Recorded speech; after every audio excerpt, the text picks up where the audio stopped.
ত্রিপুরায় বাঁধ খুলে দেওয়ায় পানি ঢুকছে বাংলাদেশে, অনেক এলাকা প্লাবিত। পানির হিস্যে নিয়ে প্রয়োজনে ভারতের বিরুদ্ধে আন্তর্জাতিক অঙ্গনে যাবে ঢাকা। শুধু শিক্ষার্থী নয়, বিদেশের মাটিতে ক্ষোভ ছড়িয়ে শেখ হাসিনার পতন ঘটান প্রবাসীরা। এবার দেশ পুনর্গঠনে অবদান রাখতে চান মালদ্বীপের রেমিটেন্স যোদ্ধারা। এবং এবার মমতাকে পদত্যাগের আলটিমেটাম, বিচার দাবিতে রাজপথে বিজেপি কংগ্রেস, বৃহত্তর আন্দোলনের ডাক জুনিয়র চিকিৎসকদের। স্বাগত প্রবাসী নিউজ 24 সংবাদে। আপনাদের সাথে আছি আমি সোহাগ বক্স। দেখছিলেন বসুন্ধরা টি সংবাদ শিরোনাম।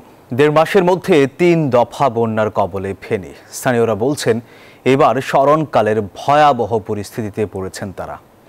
শতাধিক গ্রামের লাখো মানুষের মানবেতর দিন কাটছে। বানের জলে ভাসছে ব্রাহ্মণবাড়িয়া, নোয়াখালী, লক্ষ্মীপুর ও কুমিল্লা। ফের বন্যার শঙ্কা দেখা দিয়েছে মৌলভীবাজার ও হবিগঞ্জে।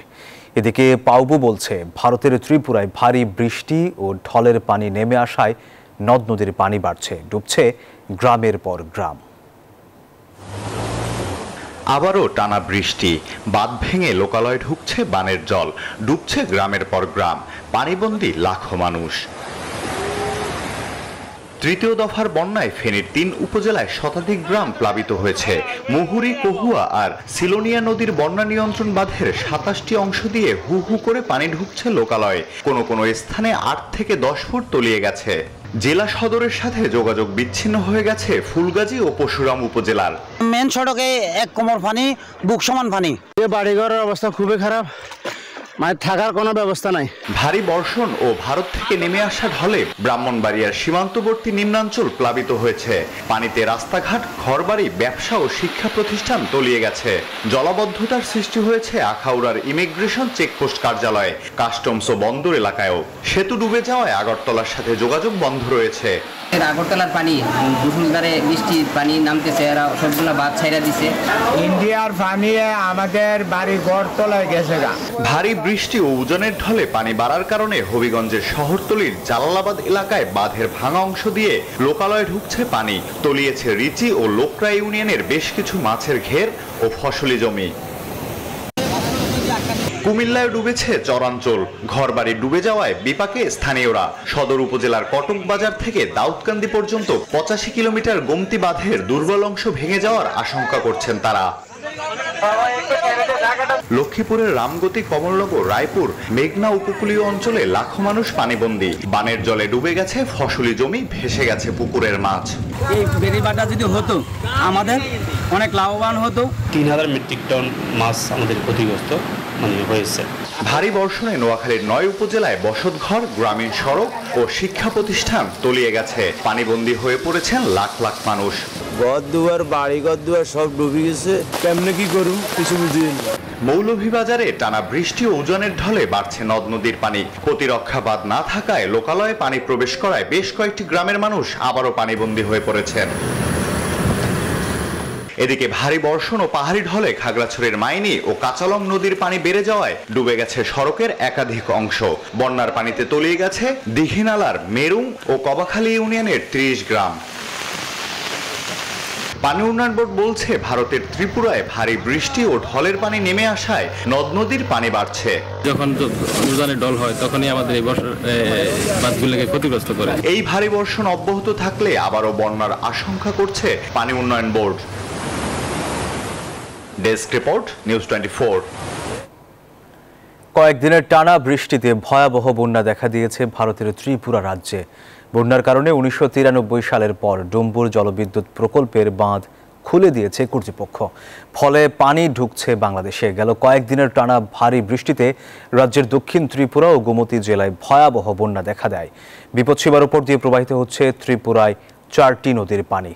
ত্রিপুরার ভেতর দিয়ে প্রবাহিত হয়ে হাওড়া নদী বাংলাদেশের ব্রাহ্মণবাড়িয়া জেলায়, ধলাই নদী মৌলভীবাজারের মুহুরী নদী ফেনী জেলায় এবং খোয়াই নদী সিলেটে প্রবেশ করেছে।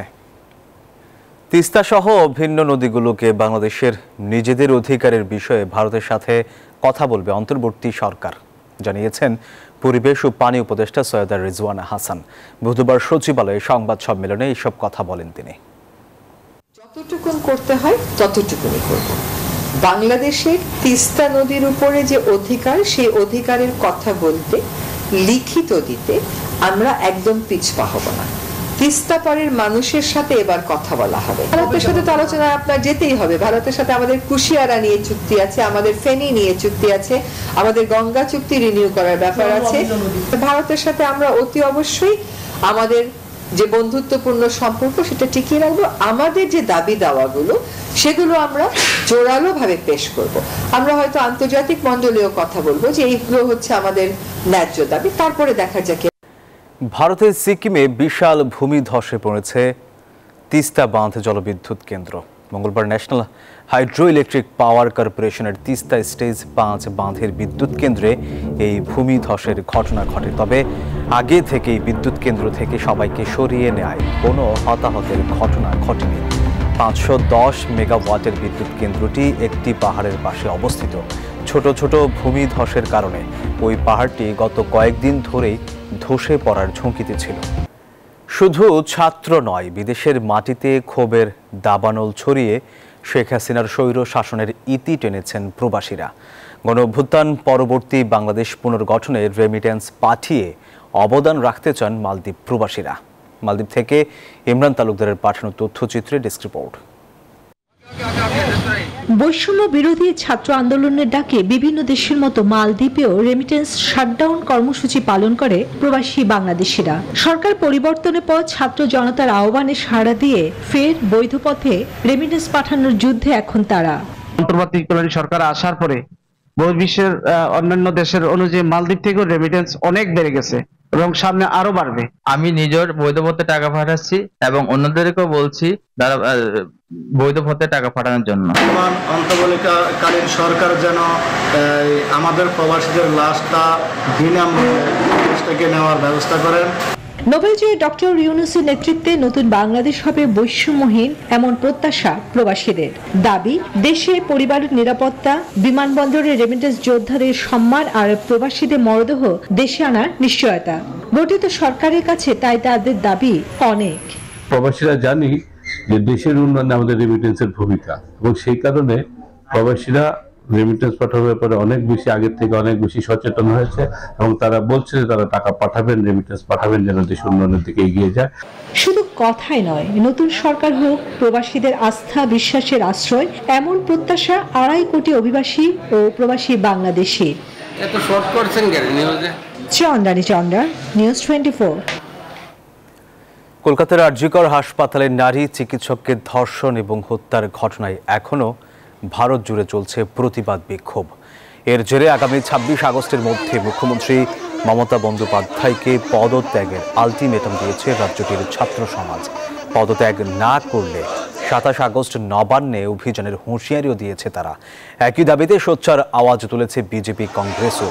আরজিকর কাণ্ডের প্রতিবাদে বুধবার জুনিয়র চিকিৎসকরা বিক্ষোভ মিছিল করেছে, ডাক দিয়েছে বৃহত্তর আন্দোলনের। এদিকে নারী চিকিৎসককে ধর্ষণ এবং হত্যার ঘটনায় সিবিআইকে বৃহস্পতিবার সুপ্রিম কোর্টে তদন্ত রিপোর্ট দিতে বলা হয়েছে। 23 আগস্ট এই সংক্রান্ত মামলার পরবর্তী শুনানি হবার কথা রয়েছে।